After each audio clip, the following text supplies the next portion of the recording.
What's up, guys? It is Sam here, and I wanted to talk about making more money and leverage.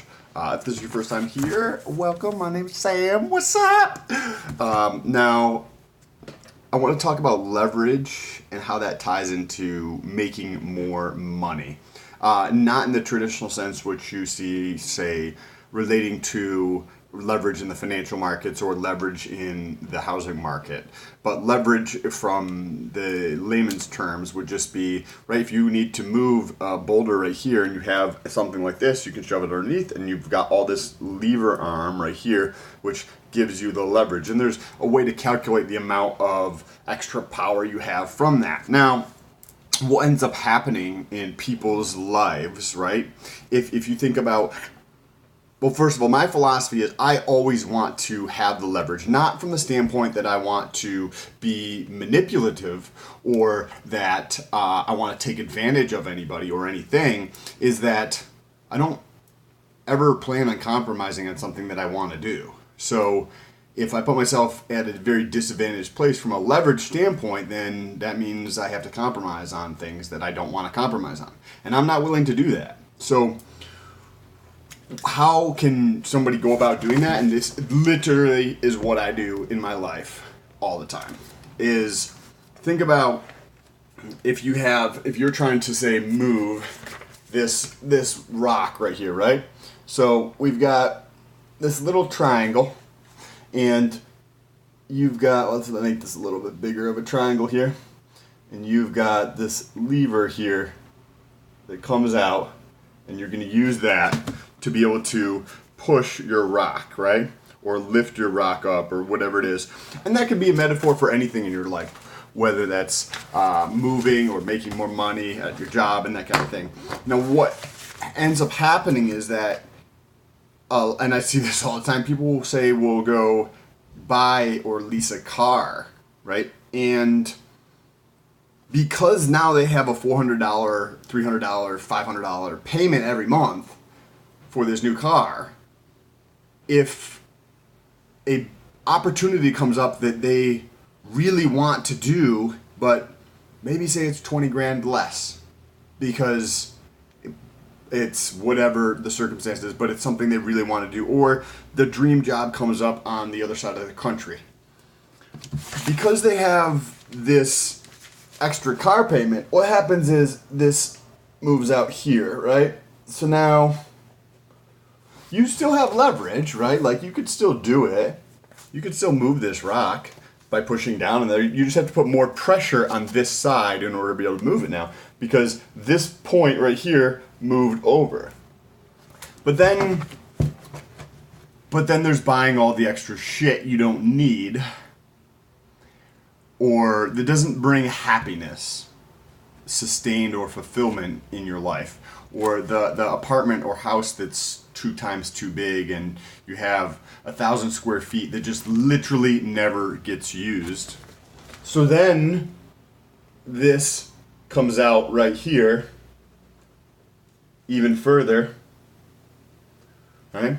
Now this triangle thing, which we're referencing here, comes out even further, and that requires even more pressure at this point to be able to lift this rock, right? There might be a much easier way, might be to just push it up or something like that. Now, what I try to do is the exact opposite of that. So those things that are not valuable to me, because the leverage is what's valuable to me. That freedom and that flexibility is what's valuable to me. So moving, I want to be able to move the other direction.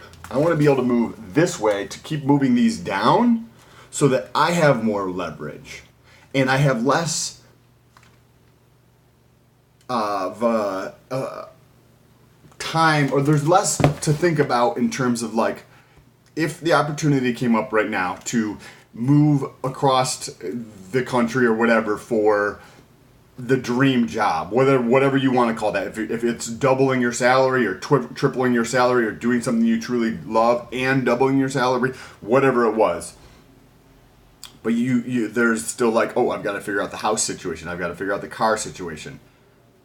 Where I try to put myself is like, literally doesn't matter. So somebody offer me a job. Okay, cool. Like, I'll be there in 2 weeks.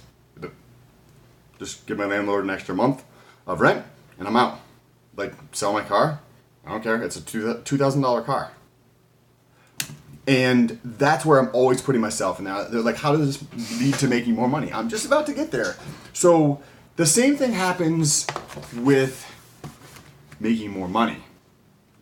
So at a job, right, I think a prudent thing to do, well, let's just say how the job market works, right? Everybody probably has a good understanding of this. If you're working, right, you'll work for a couple of years, you'll work for a year and then you'll get maybe a 2% or 1% or 3% raise.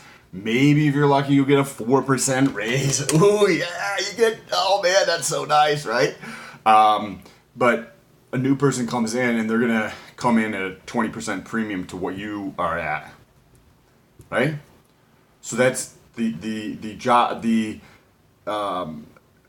wages within the company don't rise as quickly as the wages for new people who are coming in. And, excuse me, that's why I'm an advocate of always be looking for that opportunity. So now, whenever that might come along, you can understand, first of all, you get the data on what's going on, right? You'd be like, oh, hey, there's my position. Oh, wow, it's paying $30,000 more a year. Or 20,000 or whatever it is for you, right? It's paying substantially more. So now you have that data to be able to go and talk to your boss. And you don't need to threaten them.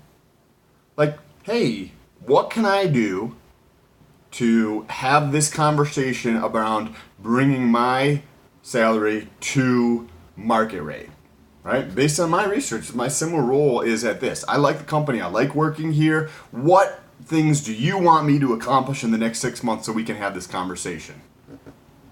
To be exceeding, right? And then they're going to be like, well, you need to do this, you need to do this, you need to do this.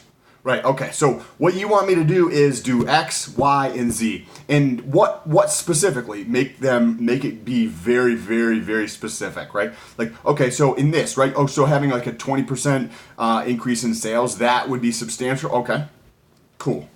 And that's on a monthly basis? Okay, awesome. And then for this one, right, customer service or whatever, you want that? Okay, cool. And that needs to be above a 90? Okay, got it. And that's on the quarterly basis or the monthly basis? Okay. Perfect. Write down specifically what it is, then go back and send them an email. Hey, thank you so much for having the conversation with me. Right?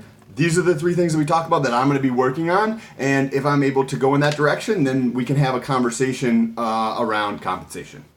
Right? Because that's like an afterthought. They're like, if this person fucking get these things, like they don't even think about it because it's super far in the future, so they discount that. And then you work towards that. And then 6 months later, you have that leverage. And at the same time, you can continue to apply, depending on if you like your company or whatnot, elsewhere, and keep gathering that data outside the company to know what your market rate is. With the with the flexibility to, if it's really not going to happen at your company, like, you can leave. And that's where you get that leverage, by getting rid of the other thing. So if you're like, hey, I don't want the job for 6 months or a couple months, you can have the leverage to be able to not have a job for 6 months. Putting yourself in the spot to be able to take that opportunity when it does come along. Anyways, I have a conversation with my boss in the coming days, and I'm going to use this exact same strategy for my conversation with him and see how that goes. I'll let you guys know. Peace.